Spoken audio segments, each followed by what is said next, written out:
स्वागत है आप सभी का दोस्तों। उम्मीद करता हूं आप लोग अच्छे होंगे। 5 राज्यों के विधानसभा के चुनाव संपन्न हो चुके हैं और सभी राज्यों के एग्जिट पोल्स भी आ गए हैं। सभी राज्यों के अलग अलग एग्जिट पोल्स हैं और अलग अलग स्टेट में अलग अलग पार्टियों को उभरते हुए बताया गया है। सबसे पहले हम बात उत्तर प्रदेश की कर ले रहे हैं। उत्तर प्रदेश में क्या है कि जितने भी एग्जिट पोल्स अभी आए हैं उत्तर प्रदेश को लेकर के, उसमें सभी ने बीजेपी को सबसे बड़ी पार्टी बनाया है।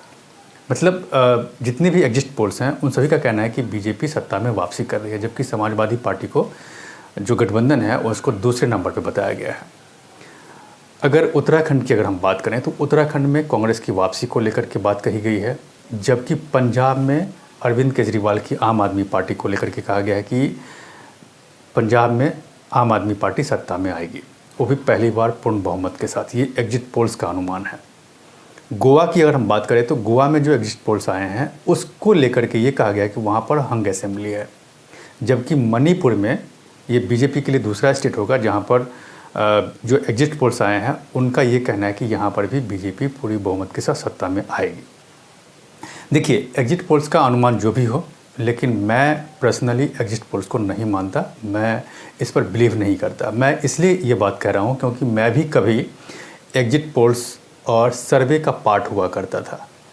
तो एग्जिट पोल्स में और सर्वे में क्या होता है उसके बारे में काफ़ी हद तक मैं बहुत कुछ जानता हूँ, जो मैं आपको डिटेल्स में यहाँ पर बता नहीं सकता। लेकिन मैं इतना ज़रूर कहना चाहूँगा कि कुछ कारण हैं जिसके कारण कभी भी जो सर्वे होते हैं या फिर जो एग्जिट पोल्स होते हैं उसके अनुमान सही नहीं होते हैं, और इसके पीछे बहुत बड़ा रीज़न है जो यहाँ पर मैं आपको एक्सप्लेन नहीं करूँगा। और इन्हीं सब चीज़ों की वजह से कभी भी सर्वे जो है वो या फिर एग्जिट पोल्स जो होना चाहिए वो आता नहीं है। शायद कभी कभार ऐसा होता है कि एग्जिट पोल्स में जो बातें कही जाती है वो पूरी की पूरी वैसी ही होती है, तो वो एक एक्सेप्शनल केस है। कभी कभी ऐसा होता है और उसके पीछे भी एक बहुत बड़ा रीज़न है, उस पर भी अभी मैं चर्चा नहीं करूँगा।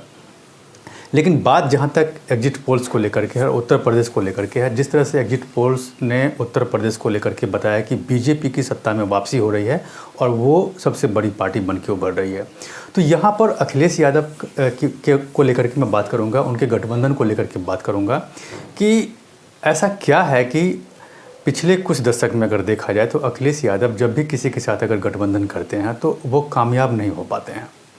मैं एग्जिट पोल्स जो उत्तर प्रदेश में आया है उसी पे सिर्फ चर्चा करूंगा, क्योंकि एग्जिट पोल्स ने उत्तर प्रदेश में अखिलेश यादव की गठबंधन जो है उनको दूसरे नंबर की बात कही गई है। जितने भी एग्जिट पोल्स आए हैं सब ने बीजेपी को बड़ी पार्टी के रूप में बताया है। तो देखिए, अखिलेश यादव ने 2017 की अगर हम बात करें तो 2017 में अखिलेश यादव ने कांग्रेस के साथ गठबंधन किया था, और ये गठबंधन जब हुआ था उस समय में राहुल गांधी और अखिलेश यादव जम करके उत्तर प्रदेश में एक साथ उन्होंने रैलियां की थी, एक साथ चुनाव प्रचार किए थे, एक साथ कैंपेनिंग वो उन्होंने दोनों ने मिल करके की थी। तब ये खूब चर्चा हुई थी यूपी के 2 लड़के, और इस कैंपेन को सभी ने सराहा भी था। लेकिन इस चुनाव के बाद जो रिजल्ट आया था वो रिजल्ट इनके अनुकूल नहीं था, इनके ठीक विपरीत था, और बीजेपी पहली बार उत्तर प्रदेश में पूरी बहुमत के साथ 2017 में सत्ता में आई थी और योगी आदित्यनाथ राज्य के मुख्यमंत्री बने थे। इसके बाद क्या हुआ? इसके बाद अखिलेश यादव बिल्कुल हाशिए पे चले गए और कांग्रेस के साथ जो उनका गठबंधन था वो गठबंधन भी कंटिन्यू नहीं हुआ, वो गठबंधन भी टूट गया। इसके लंबे समय के बाद 2019 में लोकसभा का चुनाव होता है, और लोकसभा के चुनाव में भी उत्तर प्रदेश में अखिलेश यादव ने एक बार फिर से बीएसपी के साथ, यानी कि मायावती की जो बीएसपी है उसके साथ उन्होंने गठबंधन किया, और ये गठबंधन भी 2019 में जब रिजल्ट आया तो ये गठबंधन जी बहुत अच्छा नहीं किया। इस गठबंधन में ये देखा गया कि अखिलेश यादव की जो पारंपरिक सीटें थी लोकसभा में जो जीतते थे उसमें भी उनको नुकसान हो गया। तो कुल मिलाकर के ये देखा जाए कि 2 चुनाव अगर देखा जाए करीबी से, तो 2 चुनाव में अखिलेश यादव ने जिस के साथ भी गठबंधन किया है उस गठबंधन को कामयाबी नहीं मिली है। इसीलिए 2022 में जो अभी गठबंधन हुआ है इस पर संदेह है कि क्या अखिलेश यादव को इस गठबंधन से सफलता मिलेगी या फिर नहीं मिलेगी। इसको लेकर के तमाम तरह के सवाल उठ रहे हैं। ये बात मैं इसलिए कह रहा हूँ कि साल 2012 में जब उत्तर प्रदेश में विधानसभा का चुनाव हुआ था उस समय में अखिलेश यादव पहली बार उन्होंने शिरकत की थी और पूरी प्लानिंग के साथ रैली की थी। तब क्या था उनके साथ कि अखिलेश यादव युवा थे, अभी भी युवा हैं, तब वो पहली बार साइकिल रैली निकाले थे पूरे राज्य भर में। इसके साथ साथ अखिलेश यादव के फादर जो हैं मुलायम सिंह यादव, वो बहुत एक्टिव थे। उसके साथ उस समय बेनी प्रसाद वर्मा हुआ करते थे, आजम खान जैसे नेता हुआ करते थे, अमर सिंह जैसे नेता हुआ करते थे। तो इन लोगों से उनकी पार्टी बहुत मजबूत थी। शिवपाल यादव भी हुआ करते थे, जिनके बारे में कहा जाता है कि उनका जनाधार बहुत अच्छा है, ज़मीनी पकड़ बहुत अच्छी है। तो ये लोग थे उस समय में, और इन लोगों ने मायावती की सरकार को उखाड़ फेंका था साल 2012 में, और अखिलेश यादव राज्य के मुख्यमंत्री बने थे। लेकिन 2017 में नहीं हुआ। 2017 में क्या हुआ कि समाजवादी पार्टी को बहुत नुकसान झेलना पड़ा और सत्ता से बेदखल हो गया। 17 में बेदखल हो गए सत्ता से। उसके बाद 19 में भी लोकसभा में बहुत अच्छा परफॉर्म नहीं कर पाया। तब सवाल ये उठता है कि 2022 में अखिलेश यादव ने एक बार फिर से बहुत लंबा चौड़ा गठबंधन किया है, और वो भी राज्य की तमाम जो छोटी छोटी राजनीतिक पार्टियां हैं, सभी पार्टी को लेकर के उन्होंने गठबंधन किया कि सबको साथ लेकर के चलेंगे। चाहे वो दलित की पार्टी हो, या फिर अति पिछड़ा वर्ग की पार्टी हो, या फिर पिछड़ा वर्ग की पार्टी हो, सभी को साथ लेकर के चलने की बात हुई थी। और दूसरी जो सबसे बड़ी वजह थी कि 1 साल से दिल्ली में केंद्र सरकार के खिलाफ किसान का आंदोलन चल रहा था। तो ये आंदोलन जस्ट खत्म ही हुआ था।